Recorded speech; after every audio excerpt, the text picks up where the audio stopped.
Fala galera, tudo bom? No vídeo passado a gente conversou sobre o problema do gasto duplo. Se você não sabe o que é, dá uma pesquisada aí e você vai entender o que é no vídeo. Só que eu deixei uma pergunta, como é que a gente resolve o problema do gasto duplo?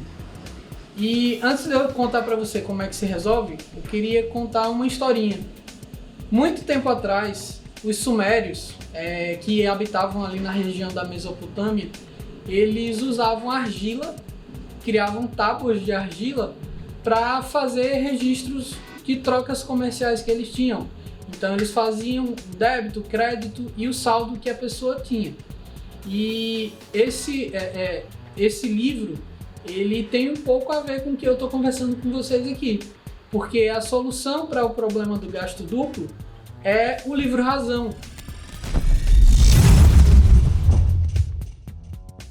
O livro Razão, ele é muito conhecido na contabilidade porque você faz justamente esse registro do crédito, do débito e do saldo de que uma pessoa tem. Então, a grande sacada que o Satoshi teve foi criar esse livro Razão em uma rede, né? E aí, esse livro Razão, ele é chamado de blockchain. A grande vantagem disso é que ele usa criptografia, né? A criptografia, ele embaralha as coisas para que somente o receptor, que sabe como desembaralhar essas coisas, consiga entender a mensagem. Então, eu comecei falando com vocês sobre, no vídeo anterior, as maçãs, né, que eu fazia uma transferência digital e tudo mais. Agora imagine que essas maçãs, elas fossem monitoradas nesse grande livro Razão. E esse grande livro Razão, ele ficasse disponível na internet 24 horas por dia. E que não precisasse ter alguém específico para estar olhando esse livro. E se eu mesmo pudesse verificar esse livro Razão, não seria interessante? Agora, esse livro Razão, ele fica espalhado por todo o globo. Da última pesquisa que eu fiz, esse livro ele tinha cópias registradas em aproximadamente 10.500 nós, né, que são computadores que tinham a cópia desse livro Razão. E todas as transações da história que já aconteceram, elas foram registradas nesse livro Razão. E as próximas que vierem a acontecer também podem ser registradas nele. Então, o que esse livro Razão faz? Ele permite com que eu não crie maçãs digitais, né? Ele verifica meu saldo e só permite que eu faça uma transferência de algo que eu tenho de maneira digital. E ele funciona através de consenso, né? Então, todos os membros que participam dessa rede estão de acordo com as regras que foram postas no início. E a grande vantagem dele é que ele não é um sistema fácil de se corromper. E quanto maior ele fica, quanto mais registros você coloca nesse livro, mais difícil é de você tentar burlar, falsificar esse livro. E ele não pode ser controlado por uma pessoa, porque ele está distribuído por toda uma rede, né? Então isso torna difícil que uma única pessoa vá lá e falsifique um registro, por exemplo. E para você participar dessa rede, você tem que concordar com as regras que foram postas, por isso que se tem o consenso. Além disso, o código e as regras, eles são open source, né? Que é uma denominação em inglês que significa que ele é código aberto. E daí que ele é código aberto? E daí que ele é código aberto é que tem a vantagem de que se você é curioso, se você entende de programação, você pode pegar esse código, baixar, interpretar ele ou fazer uma alteração, caso você queira, né? E aí você vai entender como é que ele funciona. Então, você também pode participar dessa rede e atualizar os registros do livro. Mas para que você tenha um incentivo para participar dessa rede, você vai receber uma recompensa. Então agora eu quero mostrar uma parte mais prática para vocês. Só que para isso eu vou precisar pegar um notebook. Então, eu falei para vocês sobre o livro Razão, né? Mas como é que esse livro ele funciona? Qual a estrutura desse livro? Basicamente ele se divide em 3 partes. A primeira é o hash. O que é o hash? O hash ele é como se fosse uma impressão digital, no meio digital, né? A gente tem a impressão digital na nossa mão, que ela é única.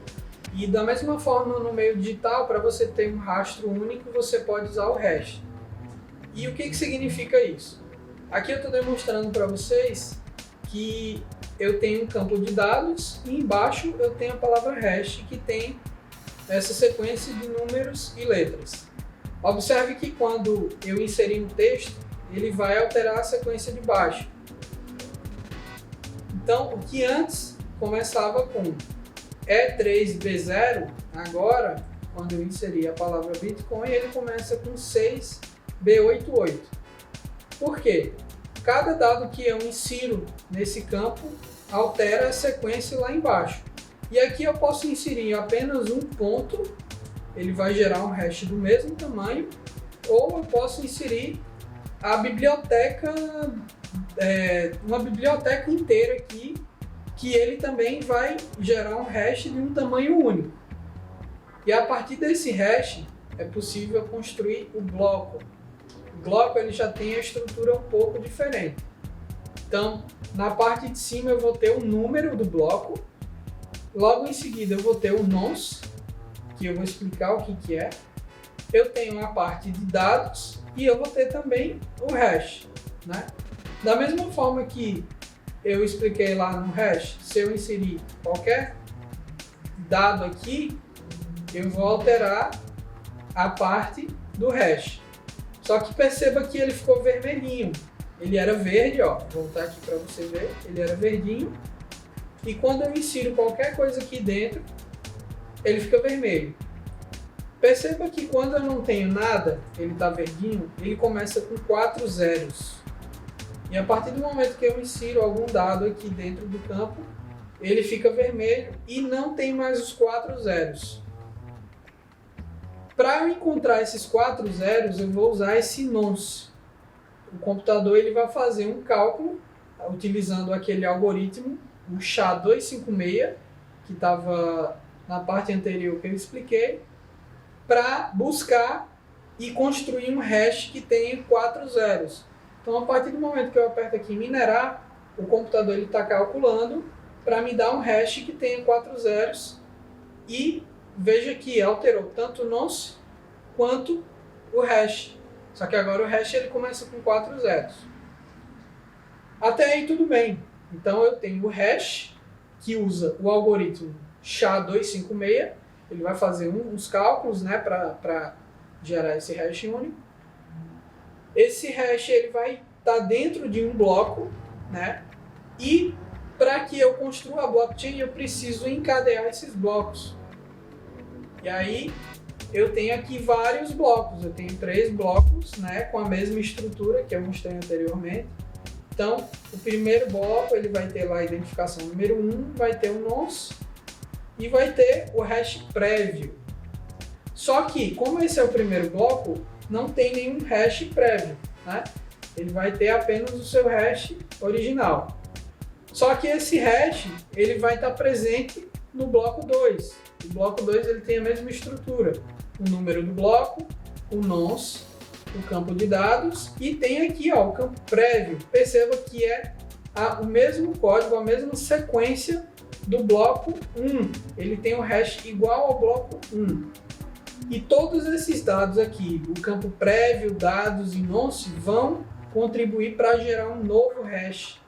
Esse novo hash ele tem 4 zeros e 12. Depois do zero ele tem o número 12. E ele também vai compor o bloco 3. E lá no bloco 3 eu tenho lá no campo prévio o hash do bloco 2. Agora olha que interessante. Você percebeu que ele vai encadeando, né? Por isso que é blockchain, a cadeia de blocos. Então na sequência de blocos eu estou interligando o bloco atual com o bloco anterior. Só que a grande vantagem, a grande segurança do blockchain é que se eu alterar a sequência, eu vou pegar aqui o bloco 2 e vou inserir uma palavra. Perceba que eu alterei o hash do bloco 2, ele não começa mais com os 4 zeros. Ele tem o hash do bloco 1, que não foi alterado, só que o hash do bloco 2 foi alterado. E, consequentemente, como eu alterei o bloco 2, o hash do bloco 2, que estava presente no bloco 3, o hash do bloco 3 foi alterado. Então, todos os blocos para frente ficaram vermelhos porque eles foram alterados.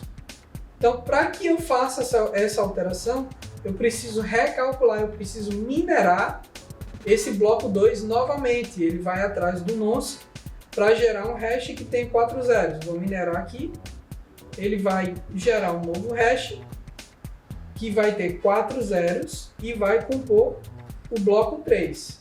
Então perceba que não é algo simples, exige um poder de computação. O computador está calculando aqui várias sequências para chegar ao hash que tenha o início de 4 zeros. Então perceba que não é fácil, é demorado, exige certo poder computacional. E aí ele encontrou. Só que agora é um novo hash. Eu fiz o cálculo do bloco 2 e agora eu vou precisar recalcular todos os blocos para frente. Então, por isso que a blockchain é segura. Vou calcular aqui novamente. E, consequentemente, vou ter que calcular o 3, o 4, o 5 e tudo que tiver para frente. Então, por isso que a blockchain é segura. Perceba que se eu alterar um bloco, eu preciso recalcular todos os blocos que vêm em seguida. Por isso que ficam todos vermelhinhos aqui. Então, perceba que não é fácil recalcular, alterar uma informação que já foi registrada. E é necessário ter certo poder computacional para recalcular aquele bloco que eu alterei e todos os blocos que virão pela frente, né? E além disso, é necessário um protocolo de segurança, que ele usa criptografia, que eu já comentei, que é o SHA-256. Então, essa é a essência do blockchain. Ele usa esse protocolo, né? Que ele faz o cálculo desse hash, em seguida ele vai encadeando esses blocos. E para que eu altere, para que eu tente burlar esse encadeamento, não é nada fácil, né? Eu vou precisar de um poder computacional absurdo para recalcular o que eu alterei e tudo que eu alterei para frente. Por isso que a blockchain é segura. Então, agora que eu expliquei um pouquinho mais detalhado como é que funciona a blockchain, eu queria simplificar para vocês. Então, as maçãs que eu falei lá atrás, elas funcionavam como um token, e esse token é chamado de Bitcoin. O livro Razão, que eu ilustrei também, ele seria a blockchain, onde teria todos os registros. E quando eu faço a união do token com o livro Razão, a blockchain, eu tenho o protocolo Bitcoin, né, que a gente conhece como Bitcoin. E aí, a partir desse momento, o digital ele passa a se comportar como físico. E essa foi a grande sacada do Satoshi, porque ele conseguiu trazer a escassez do mundo real para o mundo digital.